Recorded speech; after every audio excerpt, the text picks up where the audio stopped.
Apa kabarnya hari ini? Masih baik-baik aja kan? Di video kali ini kita melanjutkan cerita Donghua Battle Truck Devon. Oke, nggak usah lama-lama lagi, kita langsung aja ke ceritanya. Di ruang yang kacau, platform batu yang terdistorsi melayang seperti bintang. Avatar pemakan jiwa Xiaoyan yang mengenakan topeng 9 mata baru saja tiba ketika suara gaduh meledak di telinganya. Hei, Jiugen, Anda terlambat. Anda pasti mempermainkan yang mulia seperti orang bodoh di Sensi, kan? Mata tunggal pada topeng pupil vertikal berputar dengan cahaya dan suaranya tajam seolah menggores tulang. Saya baru saja menanam benih keserakahan di dunia Dewa 9 Surga. Para murid wajan dan semut yang tak terhitung jumlahnya membantai beberapa kekuatan demi artefak ilahi palsu, menyebabkan sungai darah mengalir. Sungguh luar biasa. Hei, apa itu? Tiga mata itu berkilat dengan cahaya yang ganas dan suaranya bergetar karena kegilaan. Dunia kuno Dewa Iblis Abadi benar-benar menakjubkan. Para dewa dan iblis berada dalam kekacauan. Saya menghasut mereka untuk bertarung memperebutkan tahta Raja Abadi. Orang-orang bodoh ini saling membunuh demi gelar fiktif. Kebodohan mereka sungguh memilukan. Suara pria tanpa topeng itu menggema seperti guntur. Sungguh membosankan. Jika kalian ingin bermain, bermainlah dengan besar-besaran. Saya sendiri yang turun tangan, berkoordinasi dari dalam dan luar untuk menembus penghalang dunia Sensi lebih cepat dari jadwal. Sekarang pasukan dunia Taisu sedang menekan, menyerbu dunia Sensi, sehingga pertempuran besar telah dimulai. Mendengar ini, jantung Shen berdebar kencang. Dia bertanya-tanya apakah penghalang dunia telah jebol. Sehingga jantung Xiaoyan terasa seperti digenggam erat oleh tangan tak terlihat, karena dia tidak menerima informasi apapun. Jika demikian, apakah Taisu sudah melancarkan invasi ke Sensi? Tapi Xiaoyan tentu saja tidak bisa bertanya. Lagi pula semua orang di sini gila dan tidak mungkin untuk berkomunikasi secara normal. Xiaoyan juga merasa aneh. Meskipun dia merasakan keanehan penguasa ilusi selama percakapan mereka, dia belum pernah segila ini. Apakah perlu bertindak seperti ini di sini? Atau apakah dia harus melakukan ini untuk mengendalikan pikiran kepunahan? Jika tidak, akan timbul masalah. Tetapi sejak mendapatkan topeng Zhugen, Xiaoyan tidak pernah bermain-main atau menimbulkan masalah. Semut-semut di dunia baru adalah yang paling menyenangkan untuk diajak bermain. Jadi saya menciptakan bintang-bintang yang tak terhitung jumlahnya, menyebabkan bintang-bintang yang tak terhitung jumlahnya menjadi gelap selamanya. Menyaksikan mereka berevolusi menjadi iblis dalam kegelapan. Sosok yang berbicara, suara lembut adalah sosok seperti anak kecil, sehingga sulit untuk memahami maknanya. Karena semua dunia hanyalah bidak dalam permainan saya. Selama ini dunia sejati Xuan Yin dan banyak dunia tak bertuan telah terjerumus ke dalam kesengsaraan akibat tipu daya saya, sehingga mereka menderita tak terukur. Liu Dong berkata dengan lembut.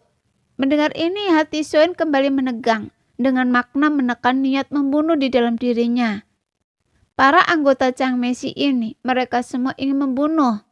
Para dewa, Buddha, dan iblis yang bertarung sampai mati saja belum cukup gila. Saya akan membina Raja Iblis Mosu. Dengan begitu saya bisa memancing 9 yang terhormat surgawi ke alam mistis surgawi barat. Lalu membiarkan biksu botak itu menemukan perselingkuhan Huacan dan gadis suci. Menarik sekali. Diam kalian semua, bagaimana dengan Simo? Dengan berkurangnya satu anggota, apakah Anda akan bermain sampai mati? Itu tidak akan berhasil. Kita harus segera menunjuk anggota baru. Jika tidak, dengan begitu banyak dunia, jika tidak ada kekacauan, itu tidak akan berhasil. Kalau begitu, Raja akan menyalahkan kita. Lalu, ketika kita mati, kita tidak akan bisa terus mempermainkan mereka. Suara orang bermata pupil vertikal itu tiba-tiba terdengar. Mereka masih memperhatikan platform batu keempat yang kosong. Jadi mereka tampaknya tidak peduli siapa Simo. Mereka hanya peduli bahwa posisi ini kosong dan perlu segera diisi oleh kepala pemusnahan yang baru. Selain itu, sepertinya tak satu pun dari mereka yang mengetahui identitas satu sama lain.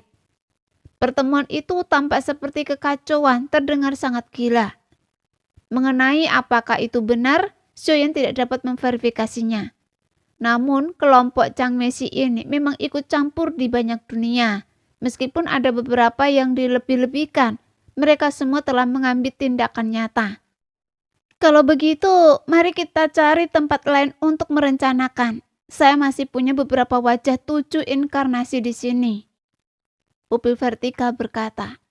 Pada saat ini Xiaoyan terdiam. Dia tidak tahu apakah seseorang bisa menjadi anggota Chang Meishi hanya dengan memberikan 7 nyawa penuh kehormatan. Xiaoyan semakin tidak mengerti mengapa anggota Chang Meishi begitu santai. Namun mereka dapat menyebabkan kerusakan yang cukup besar di semua dunia. Dan ini adalah hal yang paling sulit dipercaya Xiaoyan tentang mereka. Namun, tampaknya selain dirinya sendiri, anggota Chang Meishi lainnya semuanya memiliki kekuatan yang cukup besar. Jika tidak, mereka tidak akan memiliki kemampuan untuk menimbulkan masalah di seluruh dunia. Sialan, orang-orang gila ini, bahkan setelah 4 klan dimusnahkan, masih mempermainkan penderitaan rakyat jelata. Xiaoyan mengepalkan tinjunya, tetapi sayangnya bahkan dunia sensi pun berada dalam keadaan genting. Jadi bagaimana mungkin Xiaoyan peduli dengan banyak alam? Sungguh mengecewakan, dengan satu bidak yang hilang, papan catur permainan dengan banyak dunia kehilangan satu bidak. Jika Wang Ruo tidak menganggapnya cukup menarik, dia pasti akan menyalahkannya. Lalu bagaimana kita akan bermain? Wukong berkata, terdengar kesal. Tidak, sama sekali tidak. Kita harus segera mencari pengganti baru. Setelah pertemuan ini, anggota Chang Meishi lainnya akan merekomendasikan satu orang yang tingkat kekuatannya minimal level 5 atau kekuatan jiwanya harus mencapai alam tanpa batas. Kata sosok dengan pupil matanya yang tegak menatap tajam. Xiaoyan mengerti. Sekarang giliran dia berbicara. Dia menirukan nada suara Chang Meishi ini dengan suara mengejek. Hei, mencari anggota baru untuk diincar. Menarik. Jika Anda akan menemukannya, carilah ahli tertinggi. Lebih baik lagi orang gila yang bisa menggulingkan semua dunia, bahkan alam dewa kekacauan ini. Juga benar. Bagaimana Anda bisa menjadi Chang Meishi jika orang itu tidak cukup gila? Tingkat kelima adalah batas bawahnya. Jika orang itu bahkan tidak memiliki kekuatan sebanyak itu, bagaimana dia bisa menimbulkan masalah? Si mata tiga menimpali. Apa gunanya banyak berada di tingkat kelima? Anda harus liar, gila, dan memikat niat membunuh yang cukup. Semua makhluk hidup di dunia yang tak terhitung jumlahnya bagaikan gulma. Mempermainkan nasib mereka adalah kenikmatan tertinggi. Mereka pasti seperti kita, mampu gemetar kegirangan melihat semut berjuang dalam keputusasaan. Tawa tanpa rasa takut itu berubah dan menjadi serakah, seolah menikmati kelezatan tertinggi. Baiklah, rapat ditunda. Segera cari anggota yang baru, jangan lengah. Mata vertikal menyela pidato-pidato yang tak terhitung jumlahnya, suaranya dalam dan bergema. Saya akan menyebarkan 7 topeng ke seluruh dunia. Orang-orang gila yang bersembunyi di dalamnya akan mencium bau busuk dan menerkam seperti anjing gila. Kita hanya perlu menunggu pertunjukan dimulai. Setelah berbicara, sosok mata vertikal tiba-tiba menghilang dari platform batunya. Setelah mengeluarkan beberapa suara aneh, anggota divisi pemusnahan yang tersisa meninggalkan platform batu. Xiaoyan sedikit mengerutkan kening. Tampaknya setelah melenyapkan penguasa ilusi, anggota divisi pemusnahan ini sekarang mencari orang gila baru untuk dijadikan anggota Chang Meishi. Apakah yang telah dia lakukan baik atau buruk? Gelombang emosi mengalir melalui pikiran Xiaoyan dan dalam sekejap niat membunuhnya mendidih.